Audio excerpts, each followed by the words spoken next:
আমার টাকা ইনকাম করতে অনেক কষ্ট হয়, তুই আছিস শুধু নষ্ট করার বেলায়। কি ব্যাপার, ছেলেকে মারছো কেন? মারবো না আবার? তোমার ছেলেকে বলেছিলাম সিঁড়ি দিয়ে চারতলা ওঠার সময় একটি করে সিঁড়ি বাদ দিয়ে উঠতে বলছিলাম, তাতে করে জুতা কম ক্ষয় হবে। তোমার ছেলে কি করলো? একটি সিঁড়ি বাদ না দিয়ে দুইটি সিঁড়ি বাদ দিয়ে উপরে উঠতে গেছে। তাহলে তো আরো ভালোই হয়েছে, জুতা আরো কম ক্ষয় হবে।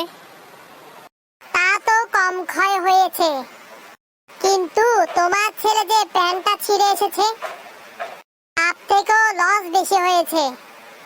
অতিরিক্ত কিপটামির ফল এমনই হয়।